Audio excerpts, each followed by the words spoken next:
Hello everyone, very good morning you all. सभी को सुप्रभात, राधे राधे, जय माता दी। आई होप आप सभी कुशल मंगल हैं, स्वस्थ हैं और अपनों के पास हैं, अपनों के साथ हैं। माफी चाहूंगी दोस्तों, सुप्रभात नहीं very good afternoon you all. सभी का बहुत बहुत स्वागत है दोस्तों। तो एक बार फिर से शुरुआत होगी, एक बार फिर से 2 बजे वाले सेशन में आप सभी का स्वागत है और मैं हूं आपकी शगुन मैम। आशा करती हूं दोस्तों बढ़िया तरीके से होली की तैयारी में भी लगे पड़े हो और उतनी ही गर्मजोशी के साथ अपकमिंग एग्जाम्स के जो नोटिफिकेशंस हैं, किसी एग्जाम का रिजल्ट है डिक्लेयर होना, किसी एग्जाम की एग्जाम डेट डिक्लेयर होनी है, तो इन सारी चीजों के लिए भी पूरी तरीके से तैयार हो दोस्तों और बढ़िया तरीके से तैयारी को धार दे रहे हो। मैंने हमेशा से ही कहा है कि अपने अंदर वो सकारात्मकता हमेशा बनाए रखिए जो आपको हमेशा हर चीज से लड़ने के लिए, हर प्रकार की परेशानी से लड़ने के लिए मन की शक्ति प्रदान करती है। तो दोस्तों एक बार फिर से पढ़ने पढ़ाने के सफर को, सीखने सिखाने के सफर को जारी रखते हैं। एक बार बढ़िया तरीके से सारे के सारे बच्चे एक बार सेशन को शेयर कर दीजिए। तो मोस्ट वेलकम यू ऑल, सभी का बहुत बहुत स्वागत है। आशा करती हूं दोस्तों आप सभी को पता चल चुका है क्या कि वो सारे बच्चे जो कि एक बढ़िया कंटेंट के साथ प्रैक्टिस करना चाहते हैं, एक ऐप डाउनलोड कर लीजिए टेस्टवाले.com के नाम से वेबसाइट है, आप इस पे भी विजिट कर सकते हो, वरना टेस्ट वाले के नाम से ऐप है। इस ऐप को डाउनलोड कर लीजिए for the, you can say, the quality content for the practice and for the test, daily test, quizzes and the current affair too। और इसके अलावा मैं बता दूं वो सारे बच्चे जो इतने दिन से लगातार इधर की क्लासेस में पूछ रहे थे कि यूपी बीएड 2022 का क्या प्लान है मैम, तो यूपी बीएड 2022 की क्लासेस शुरू हो चुकी हैं। आप जाएं और एग्जामपुर टीचिंग स्कूल पे कल से ही शुरू हुई है, आज ज्यादातर लोगों की दूसरी क्लास होगी। तो दोस्तों बढ़िया शानदार क्लासेस आप ज्वाइन कर सकते हैं। तो दोस्तों समय ना वेस्ट करते हुए फटाफट आज भी साइंस के ऐसे क्वेश्चंस लेके आई हूं जो कि मुझे लगता है आप सभी को पता होना चाहिए। चलो भाई, पहले क्वेश्चन का आंसर बढ़िया तरीके से दे दो सारे के सारे। The first question is which organ helps in the conversion of glycogen into glucose. इसको हमने बहुत अच्छे से पढ़ाया है, बहुत अच्छे से बताया है, सारे के सारे बहुत अच्छे से आंसर देंगे। आराम से क्वेश्चन पढ़िए, जल्दबाजी की जरूरत नहीं है, ठीक है। भले ही आप थोड़ा सा समय ले लीजिए लेकिन एक दूसरे का आंसर कॉपी पेस्ट मत करिए। ऑप्शंस दे रखे हैं क्या, यकृत या जिसको हम लिवर के नाम से जानते हैं। क्वेश्चन क्या है, निम्नलिखित में से कौन सा अंग क्या करता है, ग्लाइकोजन को ग्लूकोज में परिवर्तित करता है। यकृत करता है, या जिसको वृक्क बोलते हैं किडनी करती है, फेफड़े करते हैं या जिसको हम लंग्स के नाम से जानते हैं, या प्लीहा करती है। ये कार्य कौन करता है? तो याद रखिएगा मैंने जब आपको मेन टॉप फंक्शंस डिस्कस किए थे आप सभी के साथ, किसका, लिवर का, तो मैंने आपको बताया था कि लिवर या जिसको हम बोल देते हैं यकृत, ठीक है, जिसे कभी कभी जिगर के नाम से भी दे देता है, याद रखिएगा। This is also known as the chemical factory of our body. एक अगर मेन कार्य इसका देखा जाए तो एक कार्य तो इसका यह है कि ये पित्त का बाइल जूस का सिक्रीशन करता है, याद रखिएगा, ये पित्त रस का श्रावण करता है, ठीक है। इसके अतिरिक्त आप याद रखिएगा क्या कि हमारे शरीर में कौन, which organ helps in the conversion of glycogen into glucose. तो हमारे शरीर में जो इंसुलिन क्या कर देता है, हमारे शरीर में अग्नाशय द्वारा जो इंसुलिन होता है ना, वो शरीर में कार्बोहाइड्रेट के पाचन के बाद जो ग्लूकोज बनता है उसको ग्लाइकोजन के रूप में शरीर में शर्करा का संचय कर देता है। लेकिन याद रखिएगा जरूरत पड़ने पर कि शरीर में शुगर की कमी हो रही है तो यही लिवर उठा के उस ग्लाइकोजन को वापस ग्लूकोज में बदलता है। तो याद रखिएगा the conversion of the glycogen into glucose, glycogen को ग्लूकोज में कन्वर्ट करना, this is also the top most function, मुख्य कार्यों में काउंट होता है किसका, लिवर के। लिवर क्या करता है, भोजन में वसा का पायसीकरण करता है। तो emulsification of the fat is the function of, याद रखिए, लिवर, ये वसा का पायसीकरण करता है। यहां से आपके क्वेश्चन बनेंगे, ठीक है। लिवर के बारे में याद रखिएगा, ये वसा में घुलनशील विटामिन का भी संचय करता है। तो वसा में घुलनशील विटामिन कहां संचय रहते हैं, याद रखिए, वसा में घुलनशील विटामिन का संचय हमारे शरीर में यकृत में होता है। एक सबसे भारी आंतरिक अंग के रूप में भी इसको जाना जाता है। टेबल शुगर, यहां पर इज हटा दो, आप पढ़ो। Table sugar is kind of sugar called, बताओ क्या पूछ रहा है, टेबल शुगर एक प्रकार की, मतलब कहने का ये, हिंदी में सुनो, हिंदी में क्या मतलब होगा, हिंदी में इसका मतलब ये होगा कि दैनिक जीवन में जो शर्करा हम खाते हैं वो इनमें से किस प्रकार की शर्करा है। दैनिक जीवन में जो हम किचन में मम्मी चाय बनाने के लिए शक्कर यूज करती हैं, आप ऐसे समझिए, या हम लोग जो दैनिक जीवन में शक्कर का प्रयोग करते हैं वो कौन सी शर्करा है? फ्रक्टोज शर्करा, हिंदी में भी इसके नाम कुछ इसी प्रकार से रहेंगे।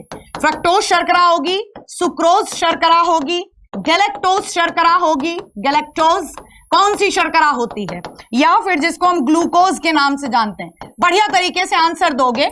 एक बार रीड करिए क्वेश्चन को, और थोड़ा सा अगर आप नए स्टूडेंट हैं तो फिर ट्राई करिए, और अन्यथा अगर पुराने हैं तो फिर बढ़िया से रीड क्वेश्चन कर लीजिए, फिर आंसर दीजिएगा। तो इनमें से कौन सी शर्करा दैनिक जीवन से संबंधित है? याद रखिएगा, sucrose is the right answer. हम लोग टेबल शुगर के रूप में सुक्रोज का प्रयोग करते हैं। किसका प्रयोग करते हैं? टेबल शुगर के रूप में सुक्रोज का प्रयोग करते हैं। इसके अतिरिक्त अन्य शर्कराओं के रूप में आपका किसका प्रश्न बनता है? याद रखना, फ्रक्टोज। ऐसे पूछी जाएगी, कौन सी शर्करा सबसे मीठी शर्करा है? तो याद रखिएगा, फ्रक्टोज के क्वेश्चन खूब पूछे जाते हैं। कौन सी शर्करा शहद में पाई जाती है? कौन सी शर्करा फलों के रस में पाई जाती है? तो फलों के रस में प्राप्त शर्करा कौन सी होगी? फ्रक्टोज होगी। अन्य ऑप्शंस अगर हम ध्यान से देखते हैं तो ग्लूकोज। कैसे पूछा जाता है? मानव रक्त में सबसे अधिक मात्रा में पाई जाने वाली शर्करा कौन सी होती है? तो याद रखिएगा, मानव रक्त में, मानव शरीर में, तो याद रखना, मानव रक्त में सर्वाधिक मात्रा में प्राप्त, सर्वाधिक प्रतिशत मात्रा या मात्रा में प्राप्त शर्करा है जिसको हम ग्लूकोज बोलते हैं।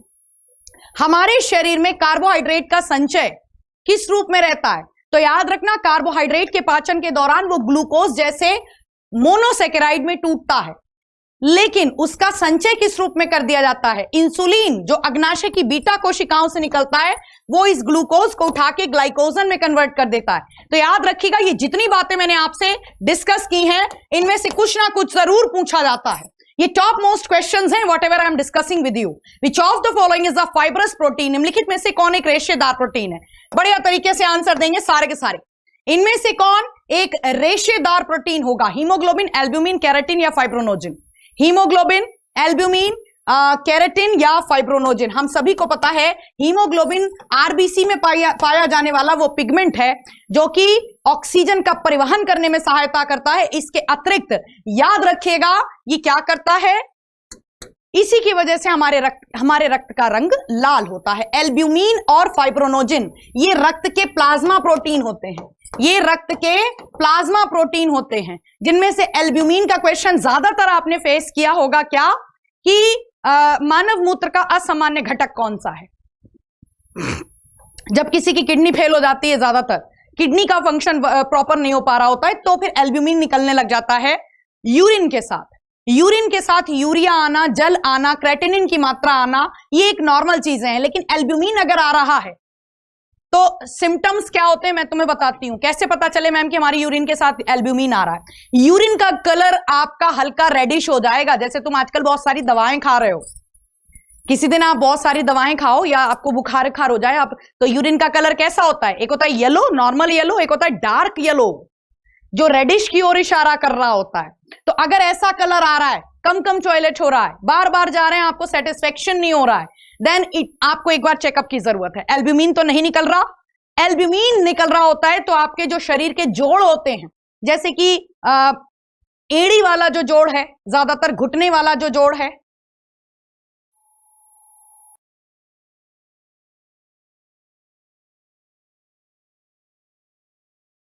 अब तो ठीक है, is it okay?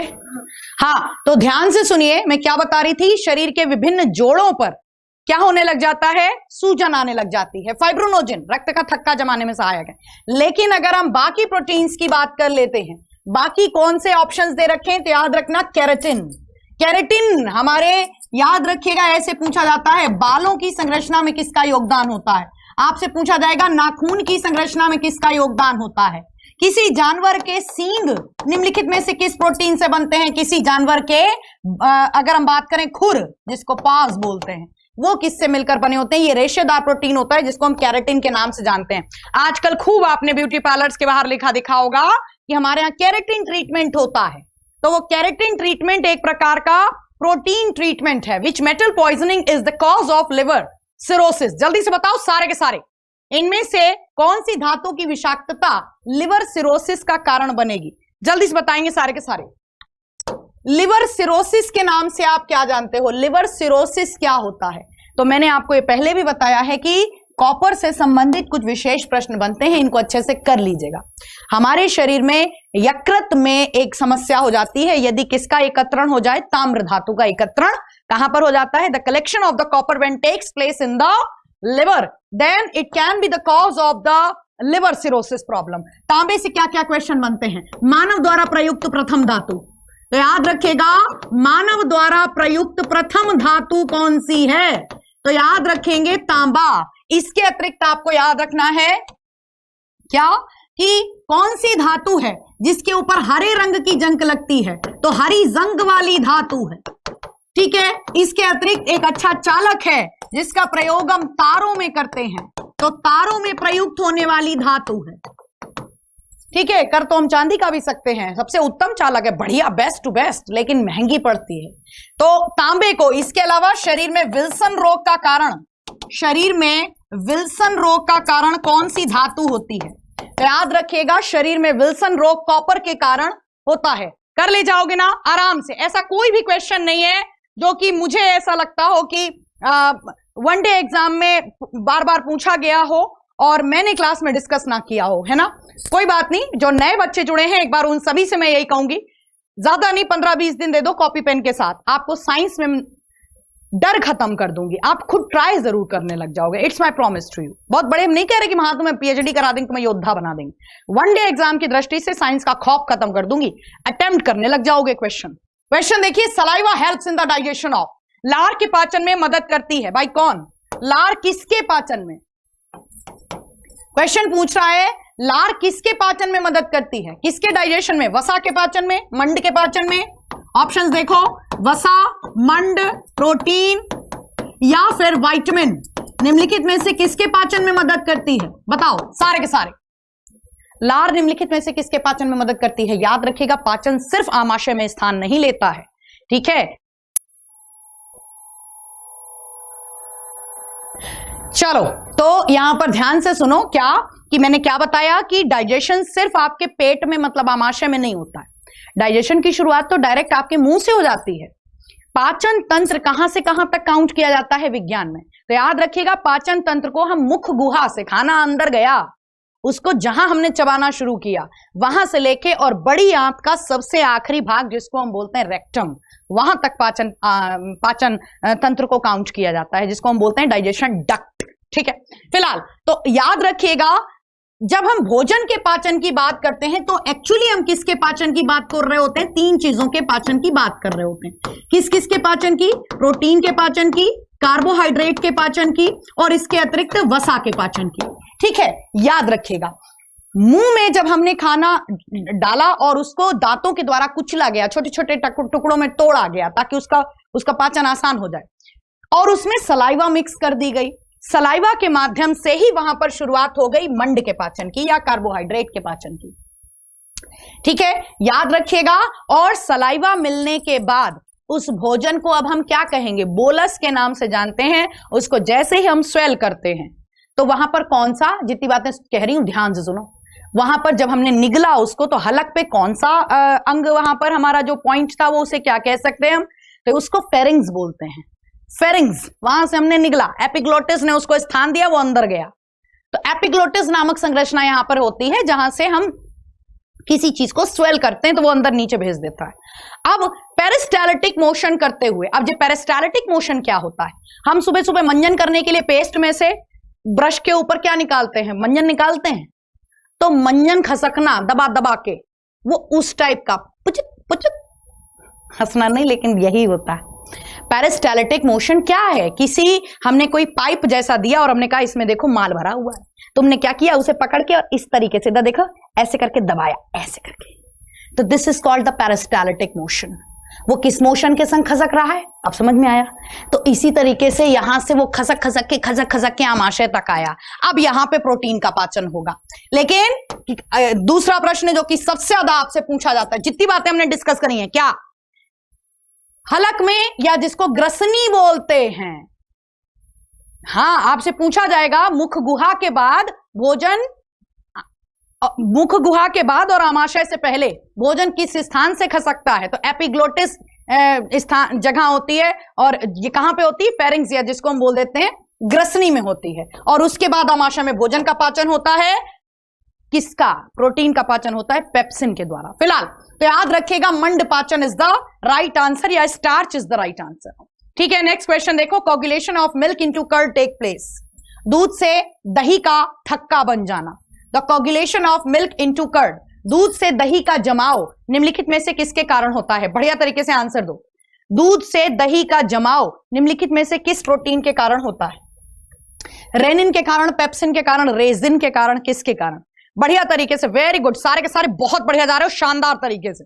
Nobody can stop you. I seriously proud this type of, you can say, enthusiasm and the energy and the dedication about the aim, है ना? तो बहुत सभी का मतलब मैं यही कहूंगी, मेरे लिए तो अभी से सब विनर हो।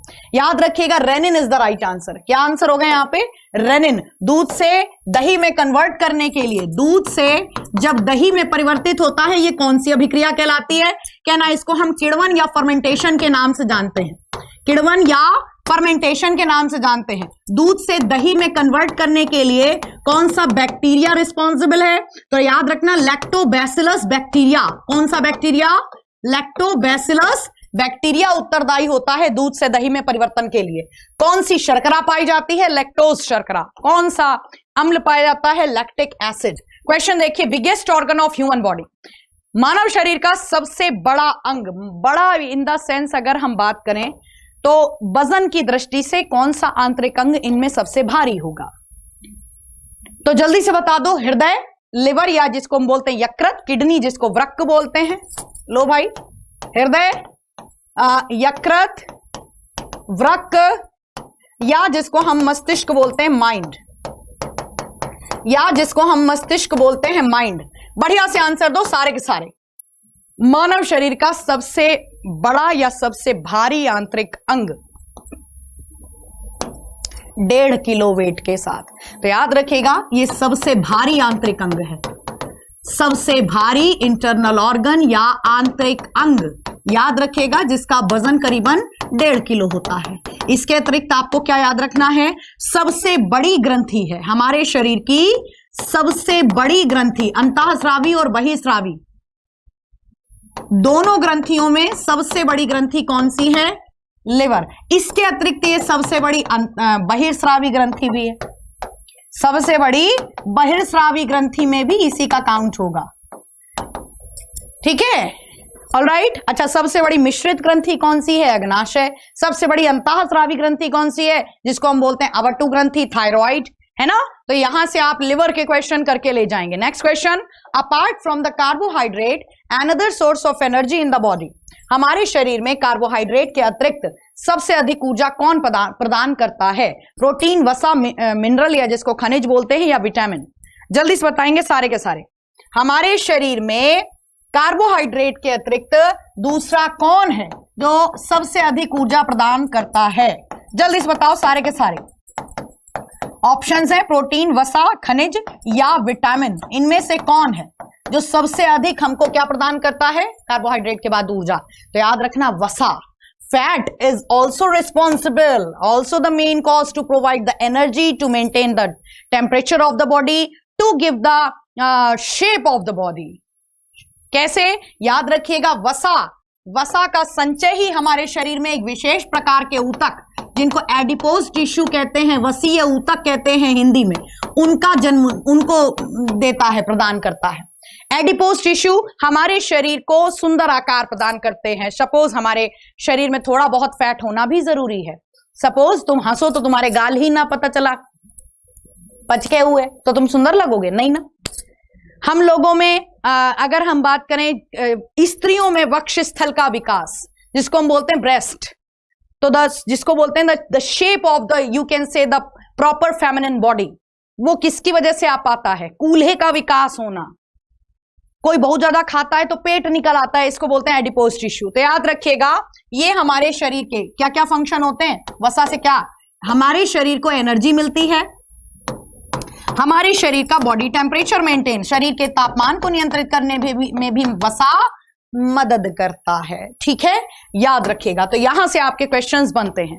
नेक्स्ट क्वेश्चन देखिए, nitrogen is the main component of, जल्दी से बताओ नाइट्रोजन निम्नलिखित में से किसका मुख्य घटक है? सभी वसाओं का, प्रोटीन का, विटामिन का या सभी कार्बोहाइड्रेट्स का? नाइट्रोजन निम्नलिखित में से किसका मुख्य घटक है? सिंपल सी लैंग्वेज में ये पूछना चाह रहा है कि इनमें से कौन एक नाइट्रोजनस कंपाउंड है? Which of the following is one type of nitrogenous compound? जल्दी से आंसर दो बढ़िया तरीके से। याद रखिएगा हम लोगों को क्या पढ़ाया जाता है? Protein. Protein is the polymer unit of the amino acids, and the amino acids, or you can say amino acids, are the polymer are one type of nitrogenous compound. तो याद रखिएगा प्रोटीन, ठीक है, हमारे शरीर का अधिकतम भाग या किसी कोशिका का अधिकतम भाग क्या होता है? प्रोटीन होता है। नेक्स्ट क्वेश्चन ध्यान से देखिए, which vitamin quickly formed by our body? कौन सा विटामिन हमारे शरीर द्वारा जल्दी बना लिया जाता है? हमारे शरीर द्वारा बहुत शीघ्रता के साथ निम्नलिखित में से कौन सा विटामिन बना लिया जाता है? जल्दी से बताओ सारे के सारे।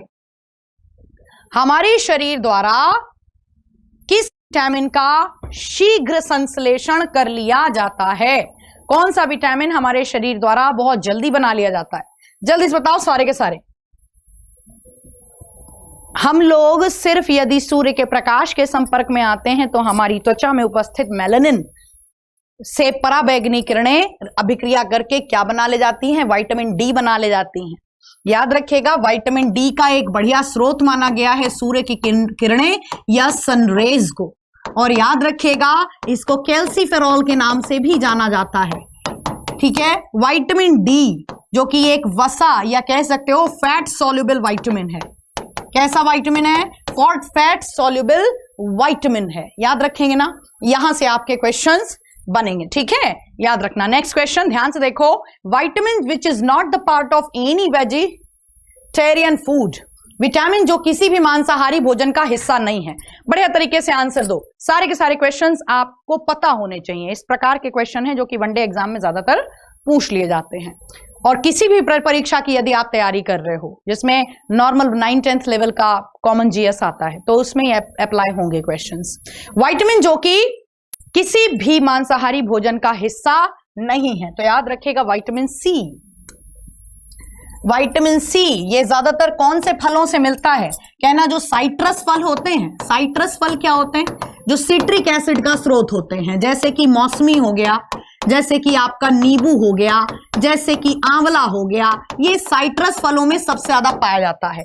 विटामिन सी एक जल में घुलनशील विटामिन है, तो याद रखिएगा इसका हमारे शरीर के द्वारा संचय नहीं किया जा सकता, मूत्र के रूप में बाहर हो जाता है। तो याद रखिएगा शरीर में संचय नहीं होता, शरीर में संचय नहीं हो सकता, ठीक है। कौन से विटामिन हमें फिर रेगुलर लेने पड़ते हैं? ऐसे पूछा जाएगा, which vitamins, which of the following vitamins need to take the regularly from the other sources, outer sources?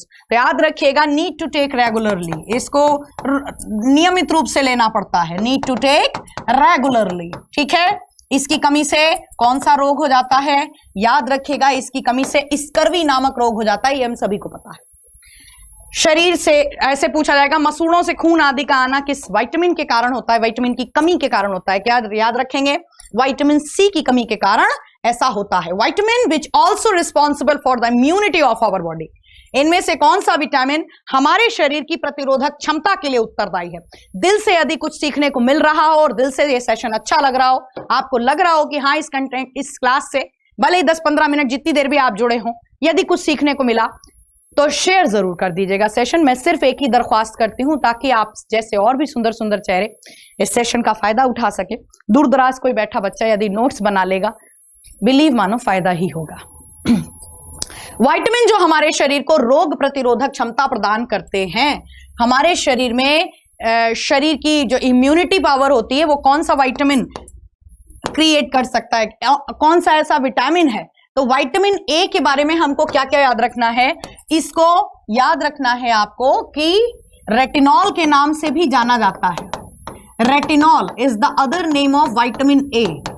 इसकी कमी से आंखों से संबंधित विभिन्न रोग हो जाते हैं, जैसे कि याद रखिएगा रतौंधी नामक रोग, या जिसको हम बोलते हैं क्या, नाइट ब्लाइंडनेस की प्रॉब्लम। ध्यान से सुनो, रतौंधी नामक रोग या जिसको हम नाइट ब्लाइंडनेस बोलते हैं, वो निम्नलिखित में से किस विटामिन की कमी के कारण होता है? Vitamin A. कौन सा विटामिन है जो मिल्क स्किमिंग, या ऐसे लिख लो स्किमिंग ऑफ मिल्क, लिखो जितनी बातें बता रहे हैं। स्किमिंग ऑफ मिल्क क्या होता है? दूध में से क्रीम निकाल लेना। द स्किमिंग ऑफ मिल्क, दूध में से क्रीम निकाल लेना, या मार्केट में जो पाउडर वाला दूध होता है वो इसी प्रकार से स्किम्ड मिल्क होता है। आप पैकेट उठा के देखना कभी, आंगनवाड़ी आशा केंद्रों पे जो पाउडर वाला दूध बांटा जाता है उसको प्रॉपरली स्किम्ड मिल्क बोलते हैं। वो सुपाच्य होता है क्योंकि वो बहुत भारी नहीं होता, उसमें से फैट निकाल लिया जाता है। तो क्रीम निकालने के बाद जो दूध बचता है, आपसे विशेष रूप से पूछा जाता है कि कौन से विटामिन की कमी हो जाती है जब दूध की स्किमिंग कर देते हैं। तो skimming of the milk can be responsible for the lack of vitamin A. लिख लो इस तरीके से, मैं क्या क्या लिखूंगी यहां लिख लो, विटामिन ए की कमी हो जाती है बार बार, या दूध से यदि हमने ज्यादा नहीं 2 बार क्रीम निकाल ली तो। ठीक है, तो आपसे ऐसे पूछा जाता है which of the following vitamin need to add in the skimmed milk, कि दूध की स्किमिंग करने के बाद निम्नलिखित में से किस विटामिन को बाहर से ऐड करने की जरूरत पड़ती है। तो याद रखेंगे विटामिन ए को ऐड करना पड़ता है। What ever the things I am discussing here, believe me, the repeated questions of one day exam. तो विटामिन ए जिसकी कमी से आंखों संबंधित रोग हो जाते हैं, रतौंधी नामक रोग हो जाता है, दूध की स्किमिंग के दौरान यही विटामिन हमारा क्या हो जाता है, कम हो जाता है। ठीक है, शरीर की प्रतिरोधक क्षमता के लिए भी उत्तरदायी है। Hypertension is the term which related to, hypertension शब्द निम्नलिखित में से एक्चुअली किससे संबंधित है? तो उच्च रक्तचाप वह शब्द है जो कि संबंधित है किससे, बताओ। उच्च रक्तचाप में क्या होता है? हाई ब्लड प्रेशर, कि आपका ब्लड प्रेशर हाई हो जाता है। लो ब्लड प्रेशर, रक्तचाप नीचा हो जाता है। इंक्रीज हार्ट बीट, की हृदय की धड़कन तेज हो जाती है। डिप्रेशन प्रॉब्लम, की तनाव हो गया। तो भाई बताओ हाइपरटेंशन में क्या हो गया, बहुत ज्यादा टेंशन हो गई तुम्हें हाइपरटेंशन का मतलब उच्च रक्तचाप से ही है। हाई ब्लड प्रेशर बहुत लो होना भी ठीक नहीं है। मैंने आपको बताया था कि हृदय हमारा यहां पे और हमको पंपिंग ऊपर मस्तिष्क में भी करनी है, तो नॉर्मल ब्लड प्रेशर होना भी जरूरी है ना, बहुत कम होना भी ठीक नहीं है। तो नॉर्मल ब्लड प्रेशर कितना होता है, मैंने आपको बताया था, this is the systolic and this is diastolic. ठीक है, तो 120/80 सिस्टोलिक और डायस्टोलिक लिखा हुआ है। Vitamin D is also known as, जल्दी से बता दो, रेटिनॉल। विटामिन डी की कमी से, भाई बताओ, विटामिन डी की कमी से कौन सा रोग होता है? हम सभी को पता है, छोटे बच्चों में एक रोग बार बार वनडे एग्जाम पूछते आए हैं, रिकेट्स नामक रोग होता है, जिसमें छोटे बच्चों के ऐसे पढ़ाया जाता है कि बच्चों के पैरों की हड्डियां धनुषाकार हो जाती हैं। तो हाँ, हड्डियां टेढ़ी हो जाती हैं। तो याद रखिए, अगर हड्डियों से संबंधित रोग है और हड्डियों के लिए कैल्शियम जरूरी है, calciferol is the other name of vitamin D, ऐसे याद रखो, कर ले जाओगे ना। तो विटामिन डी को किस रूप में और किस रूप में जाना जाता है? विटामिन डी को कैल्सीफेरॉल के रूप में भी जाना जाता है, which is the main component of CNG. इनमें से कौन सीएनजी का मुख्य घटक है? बढ़िया तरीके से आंसर दो सारे के सारे। इनमें से कौन सीएनजी का मुख्य घटक है? जल्दी से बताओ, कौन सीएनजी का मुख्य घटक है? तो याद रखिए, मैंने पहले भी बताया है, कंप्रेस्ड नेचुरल गैस, जिसका मुख्य घटक क्या है? मीथेन। कंप्रेस्ड नेचुरल गैस जिसका मुख्य घटक, गाड़ियां जिसकी चलती हैं, याद रखिएगा, इसका मुख्य घटक है जिसको हम बोलते हैं मीथेन। मीथेन के खोजकर्ता कौन है? केना बर्थोलेट के द्वारा खोज की गई थी। इसके अतिरिक्त आपको क्या याद रखना है कि एक संतृप्त हाइड्रोकार्बन है। कैसा हाइड्रोकार्बन है? सैचुरेटेड हाइड्रोकार्बन है। इसके अतिरिक्त हमको क्या याद रखना है? याद रखेंगे आप कि मीथेन जब ऑक्सीजन के साथ रिएक्शन करती है तो ऑक्सीमेथेन के रूप में ये जाना माना विस्फोटक है। इसका प्रयोग खनन में किया जाता है, याद रखना। तो खनन में इसका प्रयोग किया जाता है। ऑलराइट, मीथेन के बहुत सारे, गोबर गैस या बायोगैस का मुख्य घटक क्या है? तो बायोगैस या जिसको हम गोबर गैस कहते हैं, इसके 3 गैसें इसका मुख्य घटक होती हैं। कौन कौन सी? तो एक तरफ याद रखेंगे मीथेन, दूसरा कार्बन डाइऑक्साइड और तीसरा हाइड्रोजन सल्फाइड जैसी गैसें। तो किण्वन का मुख्य घटक कौन सी गैसें हैं? तो याद रखिए, मुख्य घटक अगर एक चूज करना है तो फिर हम मीथेन को ही प्रायोरिटी देंगे, which can be used as the explosive with oxygen. बढ़िया से बता दो, अभी हम इसको डिस्कस कर चुके हैं, जल्दी से आंसर दो। इनमें से कौन ऑक्सीजन के संग एक जाना माना विस्फोटक पदार्थ है? जल्दी से बताओ सारे के सारे। इनमें से कौन ऑक्सीजन के साथ एक जाना माना विस्फोटक पदार्थ होगा? बढ़िया से आंसर दो। इनमें से कौन ऑक्सीजन के साथ एक जाना माना विस्फोटक पदार्थ है। देखो अभी हमने आपको बताया था कि मेथेन ऑक्सीजन के संग पहाड़ों में तुड़ाई के लिए खनन के दौरान प्रयोग की जाती है, ठीक है। लेकिन एसिटिलीन का भी आप याद रखिएगा, एसिटिलीन ऑक्सी एसिटिलीन के रूप में एक उच्च तापमान वाली ज्वाला वाला एक हाइड्रोकार्बन है एसिटिलीन, जो कि एक क्या है, एल्काइन है, ठीक है। ट्रिपल बॉन्ड पाया जाता है इसमें कार्बन कार्बन एटम के बीच, ठीक है। याद रखोगे तो हमको क्या याद रखना है कि बाय द वे ये दोनों के दोनों ऑक्सीजन के संग तीव्र ज्वाला उत्पन्न करने वाले ईंधन है और इन दोनों का ही प्रयोग हम विस्फोटक के रूप में कर सकते हैं। Which of the following is used as the nail paint remover? बताओ सारे के सारे बढ़िया तरीके से। इनमें से किसे नेल पॉलिश रिमूवर के रूप में प्रयोग किया जाता है, इसके बारे में क्या क्या जानते हो? वन डे एग्जाम कैसे कैसे इसको पूछ सकते हैं। नेल पॉलिश रिमूवर सिर्फ नेल पॉलिश को ही रिमूव नहीं करता, नेल पॉलिश रिमूवर ही नेल पॉलिश का क्या होता है, सॉल्वेंट होता है। जो चीज जिसमें घुलती है वो एक्चुअली उसी से छुटती है, ये मैंने पहले भी बताया है आपको। तो एक्चुअली जो नेल पेंट्स होते हैं वो घुलते किस में हैं, उनका विलायक भी यही है। अगर घुमा के तोड़ा दिया नेल पॉलिश का विलायक कौन है, तो कहना विलायक भी एसीटोन है। एसीटोन जिसका IUPAC नाम क्या है, तो याद रखिएगा इसको प्रोपेनोन के नाम से भी जाना जाता है। सूत्र क्या होता है इसका, CH, याद रखेंगे सूत्र क्या होता है, CH3COCH3, प्रोपेनोन, ठीक है। तो यही नेल पेंट का रिमूवर है, यही विलायक है। सिर्फ नेल पेंट का नहीं, बहुत सारे ऐसे पेंट्स हैं, स्प्रे पेंट लिख लो, ज्यादातर जो स्प्रे पेंट होते हैं जिनका यूज हम दरवाजे पेंट करने के लिए, खिड़कियां पेंट करने के लिए, कार बॉडीज पेंट करने के लिए, डमी होते हैं ना कपड़े पहने हुए पुतले, तो उन डमीज को पेंट करने के लिए स्प्रे पेंट्स का ज्यादातर विलायक होता है जिसको हम एसीटोन कहते हैं, ठीक है। और डॉक्टर्स इसको इंजेक्शन लगाने से पहले हल्का सा रब करने के लिए यूज करते हैं, जिससे कि लोहे की सुई से इंजेक्शन लगाने के बाद तुम्हें टिटनेस ना हो जाए। तो याद रखिएगा एक अच्छा दवा भी है, तो याद रखेंगे क्या, acetone is the right answer. तो रबिंग एल्कोहल किसका दूसरा नाम है, रबिंग एल्कोहल आपका किसका दूसरा नाम है, आप सबको पता होना चाहिए। कौन सा छूट गया क्वेश्चन, रबिंग एल्कोहल हमारे एसीटोन का ही दूसरा नाम है।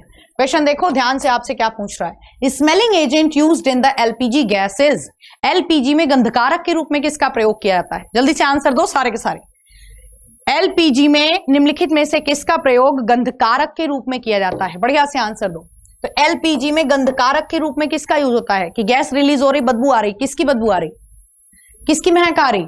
तो याद रखेंगे मैंने आपको बताया था, जैसे एल्कोहल ग्रुप होता है, जैसे एल्डिहाइड ग्रुप होता है, जैसे कार्बोक्सिलिक ग्रुप होता है, जैसे कीटोन ग्रुप होता है, इसी प्रकार से एक ग्रुप होता है जिसको हम मर्केप्टेन ग्रुप कहते हैं, सल्फर और हाइड्रोजन।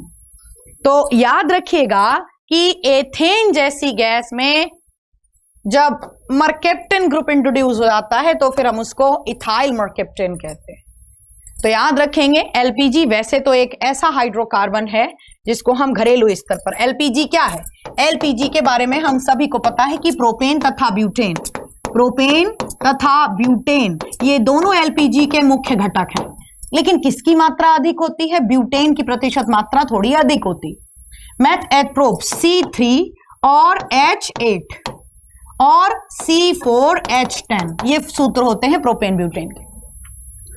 और इसमें अगर पूछा जाए गंधकारक के रूप में क्या मिलाया जाता है, तो इसका भी सूत्र लिख लो, इथाइल मर्केप्टेन C2, ठीक है, और H5SH। इथाइल मर्केप्टेन का प्रयोग LPG में गंधकारक के रूप में किया जाता है, जिससे कि अगर ये रिलीज हो तो हमको गंध से ही पता चल जाए। भाई गैस रिलीज होगी तो इतनी रंगीन तो होगी नहीं, तो तुम्हें उड़ती हुई गैस दिखेगी, जो लाल लाल उड़ रही, देखो गैस, उतना रंग तो नहीं। याद रखेगा गंध मिला दी जाती है। और फैक्ट्री स्तर पर भी यदि एक फ्यूअल के रूप में हम मेथेन का यूज करते हैं तो भी गंधकारक मिलाना जरूरी होता है। क्वेश्चन देखिए, विच of the following is the first discovered organic compound in lab? इनमें से कौन प्रयोगशाला में निर्मित क्या है, प्रथम कार्बनिक यौगिक है? बढ़िया से आंसर दो, क्या क्या जानते हो इस क्वेश्चन से संबंधित, आपको क्या क्या बातें मैंने पहले भी बताई हैं, और अगर नहीं आप नए जुड़े हैं तो भी आप क्या क्या पढ़ के आए हैं, ट्राई जरूर करिएगा प्रश्न को। Read the question properly and give the answer. इनमें से कौन प्रयोगशाला में खोजा गया प्रथम कार्बनिक यौगिक है? तो याद रखना 1826 में वैज्ञानिक थे जिनका नाम था फ्रेडरिच वोहलर। क्या नाम था? Friedrich Wohler. उनके द्वारा सबसे पहले लैब में कौन सा ऑर्गेनिक कंपाउंड बनाया गया? यूरिया बनाया गया। सबसे पहले तो अगर हमें ऑर्गेनिक शब्द को समझना पड़े तो तुरंत समझो कि क्या होता है। इसका मतलब नेचुरल कंपाउंड, वो सारे यौगिक जो सिर्फ हमें प्राकृतिक रूप से प्राप्त होते थे, उनको किस इंसान ने सबसे पहले लैब में बनाया? तो यूरिया के बारे में जहां दुनिया सिर्फ यही जानती थी कि भैया जी मानव मूत्र के साथ रिलीज होता है और ये शरीर में ही बन सकता है, इसको कभी लैब में नहीं बना सकते हम। ठीक है, मेरी बात समझ में आ रही है कि फॉर्मिक एसिड, चींटी अगर काट के गई, फॉर्मिक एसिड छोड़ के गई, तो इस चींटी के अंदर भगवान ही देंगे फॉर्मिक एसिड, हम कभी लैब में नहीं बना सकते। टमाटर में अगर ऑक्सैलिक एसिड है तो ये हमेशा इस फल को प्रकृति मां से ही मिलेगा, इसको कभी इंसान नहीं बना पाएगा। एक ऐसी सोच डेवलप हो गई थी और उस सोच को बढ़ावा दिया था बर्जीलियस के वाइटल फोर्स थ्योरी ने। ठीक है, जिसमें यह बाकायदा कह दिया गया था औपचारिक तौर पर। तो याद रखेंगे आप कि फ्रेडरिच वोहलर ने किसकी सोच का खंडन किया? 1815 में वैज्ञानिक रहे जिनका नाम था क्या नाम? बर्जीलियस। क्या नाम था? बर्जीलियस। बर्जीलियस ने जो बात कही अपने जैव रासायनिक सिद्धांत में, जिसको हम इंग्लिश में पढ़ के आते हैं वाइटल फोर्स थ्योरी, तो जैव रासायनिक सिद्धांत के दौरान बताई हुई बातों का खंडन करते हुए क्या कि किसी भी कार्बनिक यौगिक को इंसान कभी प्रयोगशाला में प्राप्त नहीं कर सकता, ये सिर्फ जैव रासायनिक शक्ति के कारण होता है। इन बात का खंडन करते हुए 1826 में फ्रेडरिच वोहलर जैसे वैज्ञानिक ने पहला कार्बनिक यौगिक यूरिया के रूप में प्राप्त किया। ठीक है, यूरिया के बारे में इतनी बात हमको पता होना चाहिए। यूरिया क्या सूत्र होता है? कहना NH2CONH2। यूरिया जब जब प्रकृति के संपर्क में आता है तो इसका जैव अपघटन होता है और ये किसमें परिवर्तित हो जाता है? कौन सी गैस की दुर्गंध देता है? याद रखेंगे, अमोनिया जैसी गैस की दुर्गंध देता है। तो आंसर यहां पे क्या था? Urea. Which is used in artificial ripening of fruits. बढ़िया से आंसर दो। इनमें से किसका प्रयोग फलों को कृत्रिम रूप से पकाने में किया जाता है? बढ़िया से आंसर दो। Read the question properly. इनमें से किसका प्रयोग फलों को कृत्रिम रूप से पकाने में किया जाता है? तो याद रखिएगा, फलों को कृत्रिम रूप से पकाने के लिए एसिटिलीन गैस का यूज करते हैं। सूत्र क्या होता है? C2H2। क्या है? एल्काइन है। एल्काइन बोले तो इसमें ट्रिपल बॉन्ड पाया जाता है इस तरीके से, तब ये बनता है सूत्र C2H2। तो कार्बन कार्बन एटम के बीच इसमें त्रिक बंध पाया जाता है, ट्रिपल बॉन्ड पाया जाता है। बनता कैसे है? कहना कैल्शियम कार्बाइड नाम का एक रसायन या लवण हो सकता है जिसको जलवाष्प की उपस्थिति में, भाई पेटियों में जिसमें कच्चे आम भरे हैं उसमें हमने यदि कैल्शियम कार्बाइड का प्रयोग करके और जल का छिड़काव कर दिया तो तुरंत उस पेटी में क्या क्या बन जाएगा? C2H2 एसिटिलीन गैस निकलेगी और चूना। ये रिएक्शन होती है। तो याद रखिएगा कि कौन सा रसायन एसिटिलीन उत्पन्न करने में मदद करता है कच्चे आमों की पेटी में। तो याद रखेंगे कौन सा रसायन? कैल्शियम कार्बाइड जैसे कार्बाइड वाले आम आपने आवाज लगाते सुना होगा अक्सर। अब तुम्हारा भाई छोटे शहरों का तो भाई मैं बोलूं पता नहीं, लेकिन कभी दिल्ली की आजादपुर मंडी आओ, खुल्लम खुल्ला बोल देता है ग्राहक को, जे है दाल वाले आम, जे है मसाले वाले आम। बात आई समझ में? तो बाकायदा कार्बाइड वाले आम, कोई ना सिलेक्शन ले लो, फिर हम ही तुम्हें दिल्ली घुमा देंगे। ठीक, बढ़िया से। ठीक है, तो hydrocarbon which is use to make the cigarette lighter. Hydrocarbon which is use to make the cigarette lighter, इनमें से किसका प्रयोग सिगरेट लाइटर के रूप में किया जाता है? बढ़िया से आंसर दो सारे के सारे। तो किसका प्रयोग होता है सिगरेट लाइटर के रूप में? याद रखिएगा ब्यूटेन का प्रयोग किया जाता है सिगरेट लाइटर्स में। किसका? ब्यूटेन का प्रयोग किया जाता है सिगरेट लाइटर में। ठीक है, नेक्स्ट क्वेश्चन ध्यान से देखिए। Number of hydrogen atom in octane. Octane में हाइड्रोजन परमाणुओं की संख्या कितनी होगी? बढ़िया से आंसर दो। तो ऑक्टेन में हाइड्रोजन परमाणुओं की संख्या कितनी होगी? जल्दी से बताओ। ऑक्टेन, इधर देखो, meth, eth, prop, but, pent, hex, hept, oct, non, dec, यही तो गिनती लिखवाई। ऑक्टेन कार्बन कितने होंगे? 8। कितने कार्बन होंगे? 8। ठीक है, अच्छा जब मैंने बताया था ऑक्टेन, एथेन, मेथेन, जब एल्केन का उच्चारण निकले तो तुरंत फॉर्मूला लगा देंगे CnH2n+2। ठीक है, CnH2n+2। तो ध्यान से सुनो, जब इन्होंने ऑक्टेन बोला है तो इसका मतलब कार्बन की स्मॉल n की जगह 8 रखना है, यहां पर रख दो, n की जगह 8 रखा तो कितने हाइड्रोजन परमाणु निकल के आएंगे? C8, 8 दूनी 16 + 2 कितने आया? 18। तो 18 हाइड्रोजन परमाणु निकल के आएंगे। कर ले जाओगे ना? तो octane is the main component of petroleum. ठीक है, इसके अतिरिक्त पेट्रोलियम से और क्या क्या क्वेश्चन बनते हैं याद रखिएगा। इसका तो आंसर 18 है। ठीक है, आपसे पूछा जाता है कि आवाज कम करे गाड़ी, ध्वनि प्रदूषण कम हो, तो anti knocking compound, anti knocking compound या जिसको हम बोलते हैं अपस्फोटन रोधी यौगिक, क्या बोलते हैं? अपस्फोटन रोधी। इसके रूप में क्या मिलाया जाता है? तो अपस्फोटन रोधी के रूप में किसका प्रयोग किया जाता है? टेट्राइथाइल लेड का यूज होता है। किसका यूज होता है? Tetraethyl lead, TEL। इस तरीके से शॉर्ट में लर्न कर लीजिएगा। टेट्राइथाइल लेड का प्रयोग किया जाता है वाहनों द्वारा ध्वनि प्रदूषण को नियंत्रित करने के लिए। Who has given the vital force theory? निम्नलिखित में से किसके द्वारा जैव रासायनिक सिद्धांत दिया गया? जल्दी से बताओ। तो जैव रासायनिक सिद्धांत किसकी देन है? अभी हमने इसको डिस्कस किया था। 1815 में वैज्ञानिक रहे जिनका नाम था बर्जीलियस। इन्हीं के द्वारा यह घोषणा कर दी गई थी officially that it is impossible to discover any organic compound in lab. प्रयोगशाला में कभी भी हम किसी भी कार्बनिक यौगिक को प्रयोगशाला में प्राप्त नहीं कर पाएंगे, हमेशा ईश्वर द्वारा किसी जीवधारी या किसी फल फूल को प्रदान किया जाएगा। ठीक है, जिसका खंडन किसके द्वारा किया गया? यूरिया की डिस्कवरी के साथ फ्रेडरिच वोहलर द्वारा। Which is used in dry cleaning of clothes. इनमें से किसे कपड़ों की सूखी धुलाई में प्रयोग करते हैं? The repeated question of one day exam. इनमें से किसे कपड़ों की सूखी धुलाई या ड्राई क्लीनिंग में प्रयोग किया जाता है? किसका प्रयोग होता है ड्राई क्लीनिंग में? किसका प्रयोग होता है? याद रखिएगा, बेंजीन का प्रयोग होता है। बेंजीन का तो प्रयोग होता ही होता है, साथ में पेट्रोल का भी यूज होता है। लिखो कॉपी में।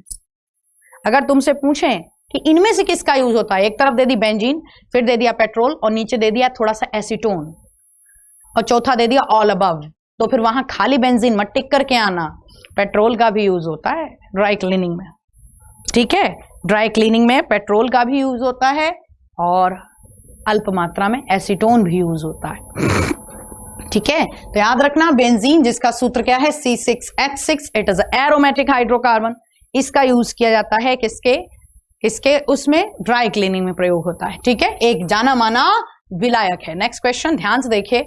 विच of the following is called the wood spirit? इनमें से किसे हम वुड स्प्रिट के नाम से भी जानते हैं? तो याद रखिएगा, एल्कोहल का एक रूप जिसको हम मिथाइल एल्कोहल के नाम से भी जानते हैं, जिसका क्वेश्चन मैंने कई बार आपको बताया है कि ये कच्ची अथवा जहरीली शराब का मुख्य घटक है। कच्ची अथवा जहरीली शराब का मुख्य घटक। अब कच्ची और जहरीली शराब ये क्या होता है? हम सभी को एक क्वेश्चन और भी प्रैक्टिस में पढ़ाया गया है या हमने पढ़ा होगा कि शराब किण्वन से बनती है। आप लोगों ने अक्सर सुना होगा कि किसी भट्टी पर शराब बनती है और शराब कच्ची रह गई, इस वजह से लोग मर गए। कच्ची शराब क्या होता है? देखिए, जब पूर्ण रूप से किण्वन हो जाता है अल्कोहल का तो बनता है इथाइल अल्कोहल, वो तो दारू है।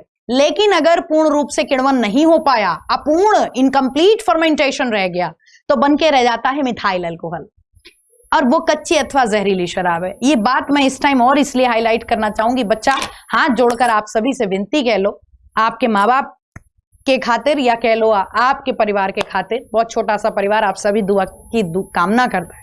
माफी चाहूंगी, लेकिन ये कटु सत्य है कि होली का एक बहुत ही ड्रॉबैक है, खासकर यूपी के बहुत सारे शहरों में। मेरी बात समझ में आ रही कि बिना, क्या मैं बोलूं लाइव क्लास में, बिना दारू के होली नहीं होती। तो आप बहुत सारे घरों के चिराग हो, आप बहुत सारे अपने माँ बाप, जो आप कहते नहीं, माँ बाप बड़ा गर्व से कहते हैं मेरा लड़का। मेरी बात समझ में आ रही? तो यदि कोई भी ऐसा काम, क्योंकि देखो इस टाइम में सबसे ज्यादा बिक्री होती है, रद्दी से रद्दी दारू भी बिक जाती, बढ़िया भाव। समझ में आ रही मेरी बात? तो आप इस चीज को समझिएगा कि क्या है मुझे बताने की जरूरत नहीं। माँ बाप और टीचर्स का काम सिर्फ ये होता है कि बेटा देखो जे दूध है जे जहर है, अब ये तुम पे निर्भर करता तुम्हें पीना क्या है। हो सकता है मेरे शब्द बहुत सारे लोगों को कटु लग रहा है, लेकिन बिलीव मानो कि एक तरफ जब पड़ोस के घर में खुशियों की आवाजें आ रही होती हैं, लोग हंसी गुलाल लगा रहे होते हैं तो बड़ा अच्छा लगता है। लेकिन जब लग रहा होता है, कड़वी सच्चाई है कि पड़ोस के घर में लड़ाई हो रही, क्यों? क्योंकि लल्ला पी के आए हैं होली वाले दिन। तो ऐसा लगता है कि ये कैसा एंजॉयमेंट है। हो सकता है मेरे मुंह से ये बातें अचानक से आप लोग सोच रहे हो, अचानक से एक टीचर होने के नाते ये बातें कहां से आने लगी। अरे समाज की सच्चाई है, हम लोग अगर खुल के नहीं डिस्कस करेंगे, हम लोग आंखें नहीं खोलेंगे तो कौन खोलेगा। तो अगर मेरे शब्दों में कड़वापन लगा हो तो मैं माफी चाहूंगी हाथ जोड़ के, लेकिन एक मेरा अगर दिल से मुझे माना है इतना भी, एग्जामपुर के किसी भी टीचर को, तो इस चीज को अपनी जिंदगी से दूर करके देखिए, आप एक बहुत अच्छे इंसान होंगे। और पहली बात तो मैं मानती हूं कि आप में से सारे के सारे ऐसा कोई भी नहीं है जो इन चीजों में कभी भी लिप्त रहा हो या कभी हो, अब होगा भी। Stay away. You are the gemstone. Not only for me, for all the teachers, for your parents too. You are very loving faces. तो सोसाइटी में देखो 100 में 90 लोग ऐसे मिलेंगे तुम्हें जो तुम्हें जहर की ओर इशारा ज्यादा करेंगे, अमृत पिलाने वाले बहुत कम मिलेंगे। सो फिलहाल बाकी तुम खुद ही समझदार हो मैं क्या कहना चाह रही थी, ठीक है? तो अपना ध्यान रखिएगा, मिलते हैं नेक्स्ट क्लास में बहुत ही जल्दी। Thank you so much once again, a very happy Holi to all of you.